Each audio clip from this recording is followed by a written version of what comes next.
Hello, my name is Rishi Kumar Maurya. मैंने अभी तक जो है कोवैलेंट बॉन्ड के बारे में बताया, वो कितने तरह के होते हैं उसको मैंने पिछले वीडियो में डिस्कस किया हुआ है। इस वीडियो का लिंक मैं इस वीडियो के में दे दूँगा। तो कोवैलेंट बॉन्ड हमने बताया था कितने तरह का होता है। तो मैंने बताया था single bond, double bond, triple bond, quadruple bond, quintuple bond, pi bond और न्यू बॉन्ड। इन सबको हमने वन बाय वन डिस्कस किया था। अब इसी का एग्जाम्पल हम समझेंगे, इन सबके एग्जाम्पल समझेंगे। उसके बाद जो है हम आगे चलेंगे दूसरे टाइप के बॉन्ड्स को समझने के लिए। एग्जाम्पल के थ्रू समझते हैं one by one.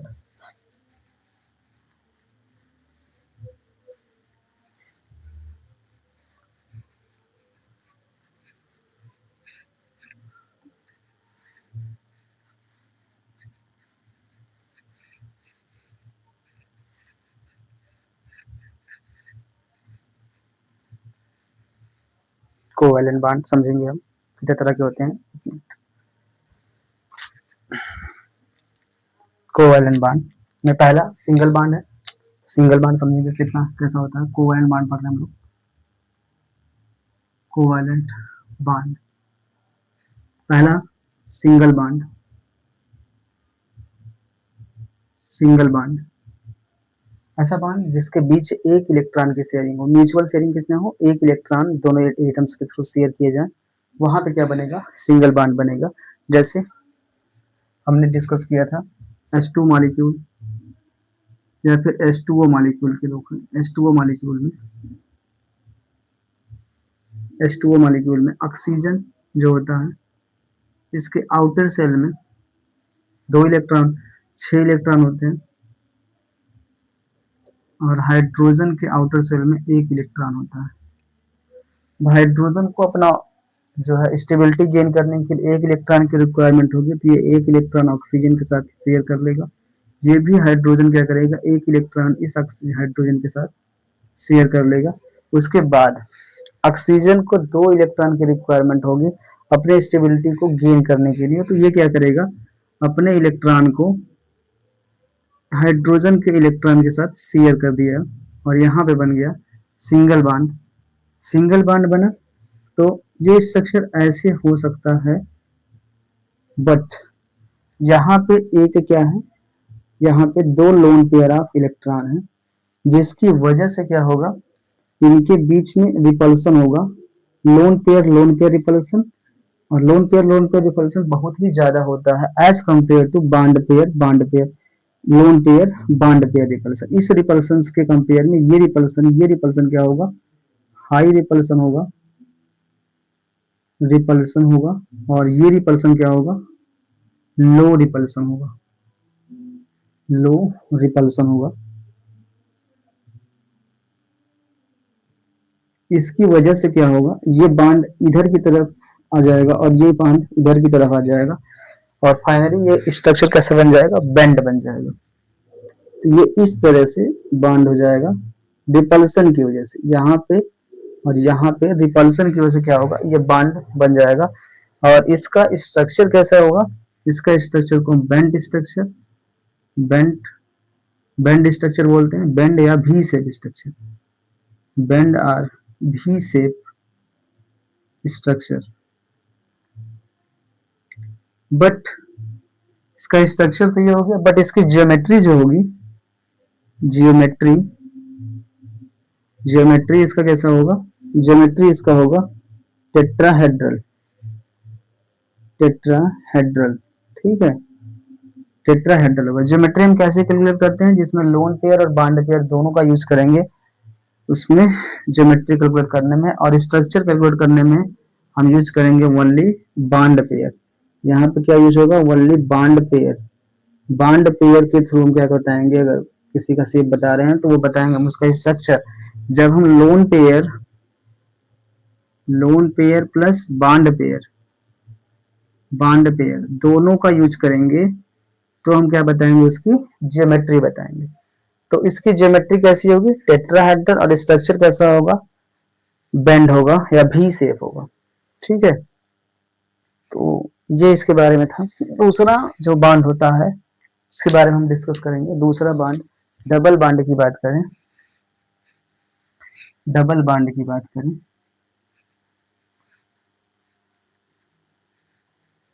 Double bond. तो उसके लिए हम यूज कर लेते हैं oxygen atom. Oxygen atom exist करता है O2 के फॉर्म में, इसको बोलते हैं ऑक्सीजन मॉलिक्यूल, जो हमारे लिए बहुत ही एसेंशियल है। अलावा हम इसके बिना हम जिंदा नहीं रह सकते हैं। हम किसी के बिना भी जिंदा रह सकते हैं, बट ऑक्सीजन के बिना जिंदा नहीं रह सकते। जनरली लोग कहते हैं कि हम तुम्हारे बिना जिंदा नहीं रह सकते, तो वो नहीं है कोई ऐसा।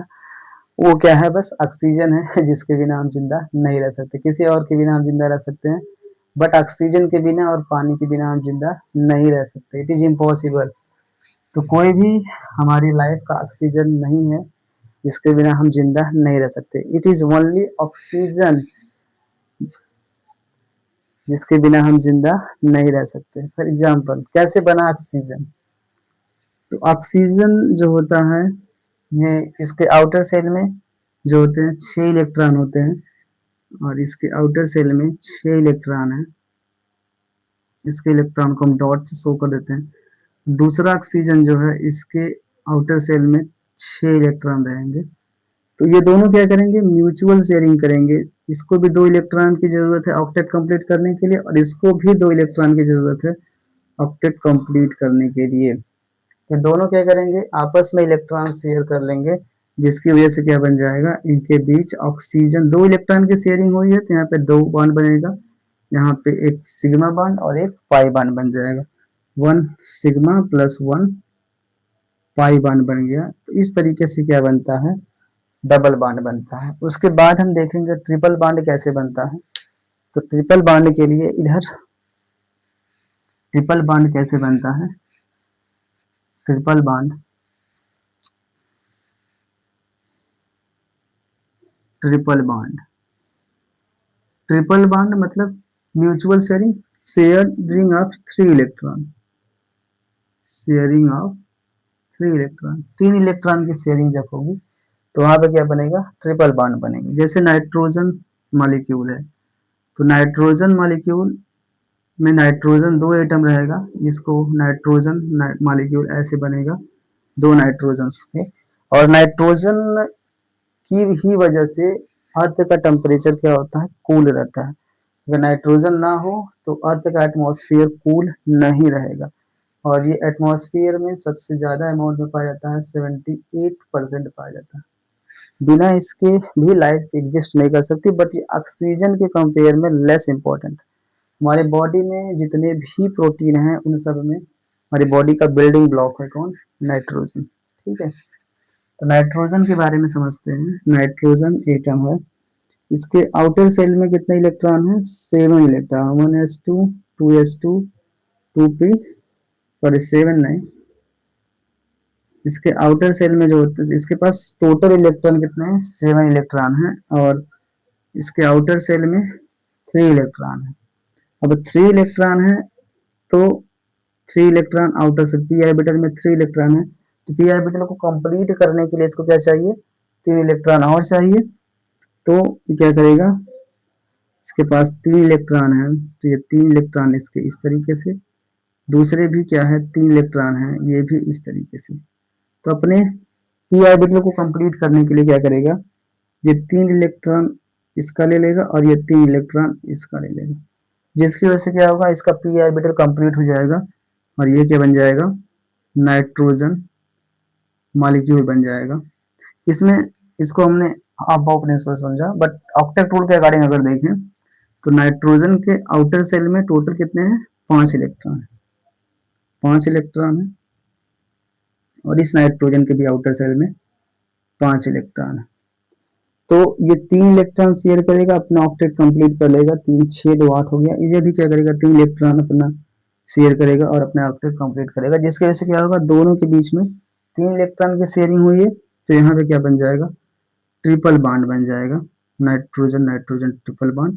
इसमें क्या होगा, एक सिग्मा बॉन्ड होगा, प्लस क्या होगा, एक पाई बॉन्ड होगा, प्लस क्या होगा, सॉरी 2 पाई बॉन्ड होगा और एक सिग्मा बॉन्ड होगा, 2 पाई बॉन्ड और एक सिग्मा बॉन्ड होगा, जिसकी वजह से क्या बनेगा, ट्रिपल बॉन्ड बनेगा। उसके बाद ट्रिपल के बाद क्वाड्रुपल बॉन्ड की बात करेंगे। Quadruple bond, quadruple bond, quadruple bond, quadruple quadruple bond, इसमें क्या होगा, 4 शेयरिंग इलेक्ट्रॉन होंगे, शेयरिंग इलेक्ट्रॉन होंगे, जैसे Re2Cl8 2-, इसमें भी क्या होगा, Re के बीच इस तरह से स्ट्रक्चर बनेगा इसका, Re है, यहाँ Cl, यहाँ Cl, यहाँ Cl, यहाँ Cl, और इसके बीच Re इस तरीके से Cl Cl Cl Cl, यहाँ पे ऐसे और ये ऐसे, मतलब कि एक स्क्वायर प्लेन ऊपर और एक स्क्वायर प्लेन नीचे, इनके बीच में क्या होगा, Re एटम होगा। और इसमें इसमें कौन कौन सा बॉन्डिंग हुआ, एक सिग्मा प्लस एक पाई प्लस 2 पाई प्लस क्या होगा, एक डेल्टा बॉन्ड बनेगा। इतने तरह की बॉन्डिंग हम इसमें देखेंगे। नेक्स्ट होता है क्वाड्रुपल के बाद क्विंटिपल बॉन्ड, इसमें 5 बॉन्ड होगा, 5 इलेक्ट्रॉन की शेयरिंग होगी, क्विंटिपल बॉन्ड। इसका एक ही एग्जांपल अभी तक है, एक ऑस्मियम का भी है, ऑस्मियम का दूसरा एग्जांपल है इसका, ऑस्मियम का OS2Cl8 2-, इसमें भी एक सिग्मा 2 पाई और एक जो होगा डेल्टा बॉन्ड होगा। इन दोनों में जो है क्वाड्रुपल बॉन्ड है, 4 बॉन्ड है। दूसरा एग्जांपल है हमारे पास,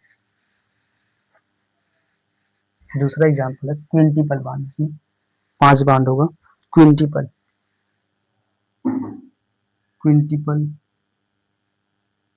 बॉन्ड। क्विंटिपल बॉन्ड इसमें होगा, इसमें 5 इलेक्ट्रॉन की शेयरिंग हो, यानी एटम्स के बीच में कितने इलेक्ट्रॉन की शेयरिंग हो, 5 इलेक्ट्रॉन की शेयरिंग हो, तो वहां पे क्या होगा, क्विंटिपल बॉन्ड बनेगा। जैसे ये है क्रोमियम का जे कंपाउंड,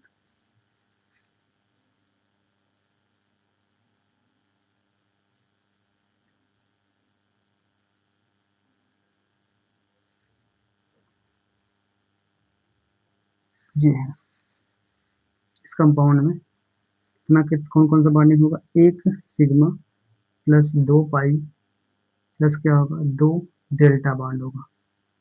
तो ये हो गया हमारा क्विंटिपल बॉन्ड। नेक्स्ट हमने बताया था दूसरा, पाई बॉन्ड की बात की थी, उसके बाद हमने बात की थी पाई बॉन्ड, उसके बाद म्यू बॉन्ड की बात। तो pi bond, pi bond,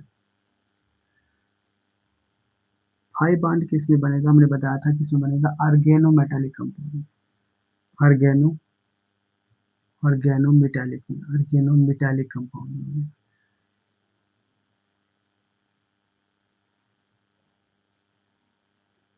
आर्गेनो metallic compound बनेगा। जैसे एग्जांपल हमारे पास है PtCl3C2H4 2-, इसको जेस साल्ट भी बोलते हैं, जेस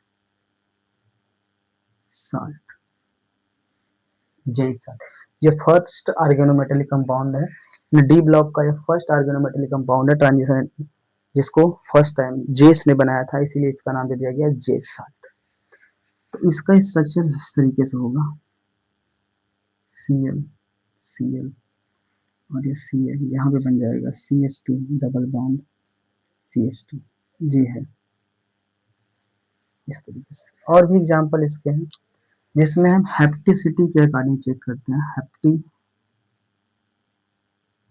के अकॉर्डिंग हम क्या कर सकते हैं, बॉन्ड चेक करते हैं, जिसमें हैप्टिसिटी होगा वहां पे क्या बनेगा, 5 बॉन्ड बनेगा, ठीक है। तो इसको जब आर्गेनोमेटेलिक पढ़ेंगे तो उसमें देख लेंगे। इसके बाद दूसरा होता है कोऑर्डिनेशन कंपाउंड में होता है, जिसको बोलते हैं म्यू बॉन्ड। क्या होता है दूसरा, mu bond, mu bond. Mu bond कब बनेगा, ये बनता है कोऑर्डिनेशन कंपाउंड में, कोऑर्डिनेशन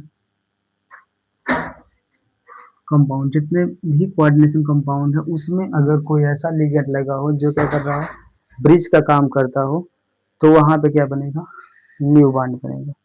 ठीक है, सब में नहीं, ऐसा लिगेंड होना चाहिए जिसमें क्या हो, जो क्या करे, बिहेव करे किसकी तरह, जो बिहेव करे ब्रिज की तरह, तो वहां पे क्या बनेगा, न्यू बॉन्ड बनेगा। एग्जाम्पल से समझ लेते हैं, जैसे हमारे पास हो CuCl6 2 या फिर ऐसे कर लें, यही हमारा कंपाउंड है CuCl6 प्लस क्या हो जाए CrCO5, इसके बीच में बॉन्डिंग हो और ये बन जाए CuCl5 और यहाँ से बन जाए CrCO5, इस तरीके से। तो यहाँ पे क्लोरीन दोनों तरफ इलेक्ट्रॉन शेयर कर रहा है, कोबाल्ट को भी और क्रोमियम को भी, तो यहाँ पे क्या बन गया, न्यू बॉन्ड बन गया। तो ये थे हमारे कुछ टाइप्स के बॉन्ड। अब नेक्स्ट हम लोग डिस्कस करते हैं कोवैलेंट बॉन्ड का एक और टाइप होता है, उसको डिस्कस करते हैं। तो कोवैलेंट बॉन्ड अभी तक हमने जितना पढ़ा वो सभी नॉर्मल कोवैलेंट बॉन्ड है, बट कुछ ऐसे कोवैलेंट बॉन्ड होते हैं जो एबनॉर्मल होते हैं, जिनमें नॉर्मल बिहेवियर या नॉर्मल बॉन्ड नहीं बनता है, वहाँ पे एबनॉर्मलिटी आ जाती है, तो उसको बोलते हैं एबनॉर्मल बॉन्ड। जैसे बनाना बॉन्ड ही एक एग्जाम्पल है एबनॉर्मल बॉन्ड का, या ऑक्टेट रूल को जो फॉलो नहीं करता है, तो एबनॉर्मल बॉन्ड होता है वो। जैसे एग्जाम्पल हमारे पास है दूसरे टाइप का जो बॉन्ड है वो abnormal abnormal covalent bond. Abnormal covalent bond होता है जैसे हमारे पास हो 2 centre 3 electron bond, 2 centre 3 electron bond. जैसे एग्जांपल हमारा हो जाए B2H6 B2H6, जैसे BH3 जो होता है ये क्या है, ये अनस्टेबल है, अनस्टेबल है। ये क्या करता है, ये डाइमराइज होता है, गेट स्टेबिलिटी को गेन करने के लिए क्या करेगा, ये क्या करेगा, डाइमराइज हो जाएगा। तो for stability, for gain stability these are dimerize, dimer dimer क्या करेगा, डाइमर फॉर्म करेगा। ठीक है, और ये क्या हो जाएगा, डाइमराइज हो जाएगा। देखो क्यों डाइमराइज होता है, इसको भी समझ लेते हैं। सिर्फ बोरान है, बोरान का electronic configuration 1s2 2s2 2p1 होगा। लास्ट साइड में इसके 3 इलेक्ट्रॉन है, तो 3 इलेक्ट्रॉन है तो इसका हाइब्रिडाइजेशन थोड़ा समझ लेते हैं। तो ये इसका 2s, इसके बाद ये क्या हो जाएगा, इसका 2p है, 2p। अब ये अगर ग्राउंड स्टेट में इस तरीके से है, एक्साइटेड में आएगा, अगर एक्साइटेड स्टेट में क्या होगा, इसका एक इलेक्ट्रॉन जंप करके यहाँ चला आएगा। अब हाइड्रोजन इसके साथ बॉन्डिंग किया हुआ है, तो एक हाइड्रोजन यहाँ, एक हाइड्रोजन यहाँ, एक हाइड्रोजन यहाँ, ऐसे बॉन्डिंग कर लेगा। बट इसके पास क्या है, अभी भी इसकी वैलेंसी ऑक्टेट कंप्लीट नहीं हुआ। देखिए तो 6 इलेक्ट्रॉन इसके पास हुआ है, एक इलेक्ट्रॉन इधर आ गया, एक इलेक्ट्रॉन इसका इधर आ गया, एक इलेक्ट्रॉन यहाँ, बट इसका ये क्या है, वैकेंट है, वैकेंट ऑर्बिटल है। इसकी वजह से क्या होगा, वैकेंट ऑर्बिटल है और स्टेबिलिटी इसने ऑक्टेट कंप्लीट नहीं किया, इसकी वजह से क्या होगा, ये डाइमराइट हो जाएगा, अपने इलेक्ट्रॉन वैकेंट ऑर्बिटल में शेयर करेगा, और ये स्ट्रक्चर कैसे बन जाएगा, इस तरीके से, हाइड्रोजन हाइड्रोजन, ये बोरान, और ये हाइड्रोजन, ये हाइड्रोजन ये हाइड्रोजन, ये हाइड्रोजन, इसको बोलते हैं टर्मिनल हाइड्रोजन, हाइड्रोजन। और ये कैसा है, ये ब्रिज हाइड्रोजन है, ब्रिज हाइड्रोजन।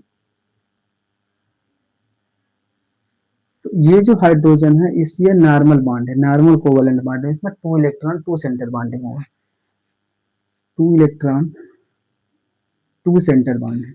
और यहाँ पे क्या है, ये एबनॉर्मल बॉन्ड है। ये कैसा बॉन्ड है, ये एबनॉर्मल है, एबनॉर्मल नॉर्मल बॉन्ड है।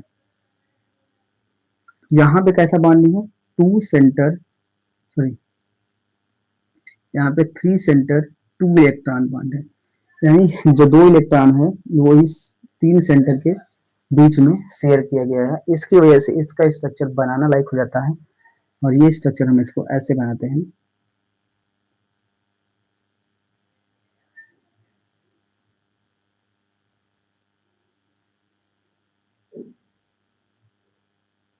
हाइड्रोजन हाइड्रोजन इस तरीके से, इसलिए इसको क्या बोलते हैं, बनाना बॉन्ड बोलते हैं, बनाना बॉन्ड, बनाना लायक हो जाता है, इसलिए क्या बोलते हैं इसको, बनाना बॉन्ड। तो जितने भी मैक्सिमम जो बोरान के कंपाउंड हैं उन सब में जो होता है वो एबनॉर्मल कोवेलेंट बॉन्ड बनता है, यानी डिफरेंट टाइप का बनेगा, 2 सेंटर 2 इलेक्ट्रॉन बॉन्ड, या हो सकता है कि 3 सेंटर 4 इलेक्ट्रॉन बॉन्ड, या क्या हो सकता है 4 सेंटर 3 इलेक्ट्रॉन बॉन्ड, ऐसे जो होता है वो एबनॉर्मल बॉन्ड का फॉर्मेशन इसी में होता है।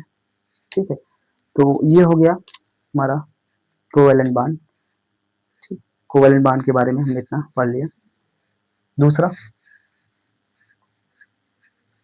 दूसरा होता है हमारा ionic bond.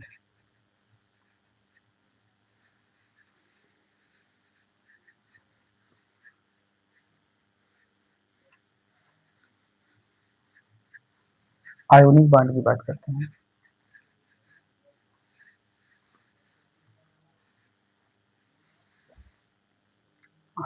Sorry, ionic bond तो हम डिस्कस कर चुके हैं। उसके बाद हम बात करते हैं मेटालिक बॉन्ड। मेटालिक बॉन्ड,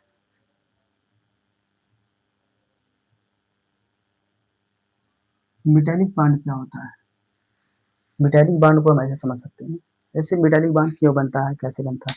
पहले मेटालिक बॉन्ड जैसे हम सिंपल समझें तो जो मेटल होते हैं, मेटल में कहा जाता है कि फ्री इलेक्ट्रॉन होते हैं, जिसकी वजह से क्या होता है वो इलेक्ट्रिसिटी को कंडक्ट कर सकते हैं, अदरवाइज वो इलेक्ट्रिसिटी कंडक्ट नहीं कर सकते। तो जो मेटल में इलेक्ट्रॉन होते हैं वो बाइंड नहीं होते हैं, वो फ्री होते हैं। तो जब भी कोई मेटल है, जब भी कोई मेटल का रॉड हो, उनमें क्या होगा, फ्री इलेक्ट्रॉन होगा। इसलिए जो मेटल होते हैं उनमें एक स्पेशल टाइप की बॉन्डिंग पाई जाती है, जिसको क्या बोलते हैं, मेटालिक बॉन्ड बोलते हैं। जिसमें क्या हो, इलेक्ट्रॉन क्या होते हैं, बाइंड नहीं होते हैं दूसरे एटम्स के साथ। जैसे सोडियम क्लोराइड में हमने देखा कि जो एटम इलेक्ट्रॉन था वो बाइंड हो गया, कब फ्री हुआ, जब उसको या तो उसको डिजोल्व किया गया या उसको मेल्ट करा दिया गया, तब क्या हुआ, इलेक्ट्रॉन वो फ्री हुआ, और उससे क्या हुआ, वो इलेक्ट्रिसिटी कंडक्ट कर सकता है। बट जो मेटल होते हैं वो क्या होते हैं, उनमें इलेक्ट्रॉन फ्री होता है, और वो इलेक्ट्रॉन जो फ्री होता है वो इलेक्ट्रिसिटी कंडक्ट करता है। अगर उसमें भी इलेक्ट्रॉन फ्री ना हो तो क्या होगा, इलेक्ट्रिसिटी कंडक्ट नहीं करता। तो मेटालिक बॉन्ड कैसा होता है, मेटालिक बॉन्ड में क्या होता है, पहला फ्री इलेक्ट्रॉन होते हैं, फ्री इलेक्ट्रॉन होंगे, उनमें इलेक्ट्रॉन जो होगा वो फ्री होगा, मतलब कि जो इलेक्ट्रॉन होगा क्या होगा, फ्री होगा, किसी से बाइंड नहीं होगा। तो मेटालिक बॉन्ड बनता कैसे है इसको समझते हैं हम लोग। तो किसके किसके बीच बॉन्ड होगा मेटालिक बॉन्ड में, बॉन्ड बिटवीन, या फिर कह सकते हैं ये क्या है, मेटालिक बॉन्ड क्या होता है, एक टाइप का इलेक्ट्रोस्टैटिक अट्रैक्शन होता है between nucleus and electron cloud. It is a it is electrostatic attraction होता है, अट्रैक्शन बिटवीन, बिटवीन किसके किसके बीच होगा, nucleus and, nucleus and electron cloud, cloud of metal. तो जो मेटल के इलेक्ट्रॉन क्लाउड होंगे और जो उसका न्यूक्लियस होगा उसके बीच में क्या होगा, एक टाइप का अट्रैक्शन होगा। कैसा अट्रैक्शन होगा? वो इलेक्ट्रोस्टैटिक अट्रैक्शन। इलेक्ट्रोस्टैटिक अट्रैक्शन कैसे आएगा? क्योंकि न्यूक्लियस पे क्या होता है? पॉजिटिव चार्ज, और इलेक्ट्रॉन पे क्या होता है? नेगेटिव चार्ज होता है। तो पॉजिटिव चार्ज न्यूक्लियस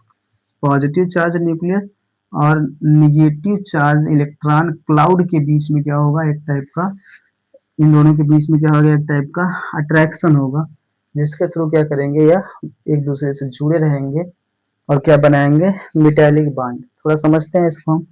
जैसे हम आयरन एटम की बात करें, आयरन एटम की बात करें तो आयरन एटम की बात करें हम, ये आयरन एटम है, इसके सराउंडिंग, और ये दूसरा आयरन एटम है, दो आयरन एटम है, इसके सराउंडिंग क्या होगा?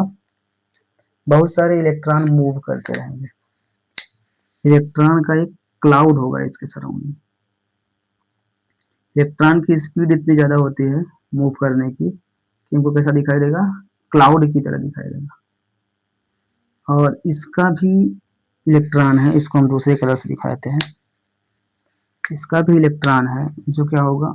इसके सराउंडिंग क्लाउड की तरह इस तरीके से दिखेगा हमको। तो जो सेंट्रल पार्ट है आयरन का, जी, और इसका, इस पे क्या है? पॉजिटिव चार्ज है, और इस पे भी क्या है? पॉजिटिव चार्ज है। और इसमें क्या है? इलेक्ट्रॉन है, जो इलेक्ट्रॉन है, इलेक्ट्रॉन क्लाउड है, और ये भी क्या है? इलेक्ट्रॉन क्लाउड है, इलेक्ट्रॉन क्लाउड है। तो जब दो इलेक्ट्रॉन, ये भी इलेक्ट्रॉन क्लाउड है, ये भी इलेक्ट्रॉन क्लाउड है, जब इनके न्यूक्लियस पास आएंगे, जब इनके न्यूक्लियस पास आएंगे तो ये पॉजिटिव चार्ज, ये पॉजिटिव चार्ज, दोनों पॉजिटिव चार्ज हैं, तो क्या करेगा? ये इस इलेक्ट्रॉन को अपनी तरफ तो खींच ही रहा है, जब ये पास आएंगे तो इसको इलेक्ट्रॉन को भी अपनी तरफ खींचेगा। ठीक है। और ये क्या करेगा? अपने इलेक्ट्रॉन के साथ साथ इसके इलेक्ट्रॉन को भी अपनी तरफ क्या करेगा? खींचेगा, जिसकी वजह से क्या होगा? ये दोनों और पास हो जाएंगे। तो यहाँ पे दो तरह का फोर्स लगेगा। एक लगेगा electron electron repulsion, electron electron repulsion. दूसरा होगा इलेक्ट्रॉन प्लस प्रोटॉन, या न्यूक्लियस कह सकते हैं, प्रोटॉन अट्रैक्शन। दो तरह का फोर्स लगेगा। एक लगेगा इलेक्ट्रॉन इलेक्ट्रॉन, ये दूसरों के बीच क्या होगा? यहाँ पे रिपल्सन होगा। यहाँ पे क्या काज करेगा? यहाँ पे काज करेगा रिपल्सन। क्या काज करेगा? रिपल्सन। और यहाँ पे क्या काज कर रहा है? यहाँ पे ये हमारा दूसरे कलर से दिखा देते हैं। ये काज कर रहा है इसके ऊपर अट्रैक्शन, और ये काज कर रहा है इसके ऊपर अट्रैक्शन। तो ये क्या है? ये दोनों जो होगा वो क्या होगा? ये अट्रैक्शन है। ये क्या है? अट्रैक्शन। अट्रैक्शन है किसके बीच में? बिटवीन न्यूक्लियस यानी प्रोटॉन एंड इलेक्ट्रॉन। तो इसमें दो तरह का फोर्स है, तो यहाँ डिस्कस करते हैं। प्रोटॉन और इलेक्ट्रॉन के बीच का क्या है? अट्रैक्टिव फोर्स है, अट्रैक्टिव फोर्स। और इलेक्ट्रॉन के बीच में क्या है? रिपल्सिव, रिपल्सिव फोर्स है। तो जो इलेक्ट्रॉन इलेक्ट्रॉन के बीच का रिपल्सिव फोर्स है वो क्या है? हायर। ये क्या है? ये ये हाई है, ये ज्यादा है। और ये क्या है? ये कम है, स्लो है, लो यानी लो है। इसकी वजह से क्या होगा? इनके बीच में अट्रैक्शन होगा और बॉन्ड का फॉर्मेशन होगा। इस तरह से जो बॉन्ड बनता है वो क्या कहलाता है? Metallic bond. अब एक चीज यहाँ नोट करने वाली है कि ये जो इलेक्ट्रॉन है वो केवल क्या है? वो दोनों केवल इलेक्ट्रोस्टैटिक अट्रैक्शन में है, कोई बॉन्ड का फॉर्मेशन नहीं हुआ है। इसलिए क्या होगा, ये दोनों एक दूसरे से केवल अट्रैक्शन फोर्स के थ्रू जुड़े हुए हैं, इसलिए क्या होगा, इलेक्ट्रॉन फ्री है। जब इलेक्ट्रॉन फ्री है तो क्या होगा, इनके बीच बॉन्ड का फॉर्मेशन होगा और ये इस तरीके से जुड़ जाएंगे आयरन आयरन, और इनके बीच जो इलेक्ट्रॉन है वो फ्री है। जब इलेक्ट्रिसिटी पास करेंगे तो यही इलेक्ट्रॉन क्या करेगा, इलेक्ट्रिसिटी फ्लो करने में हेल्प करेगा। तो इस तरीके से क्या बनता है, मेटालिक बॉन्ड बनता है।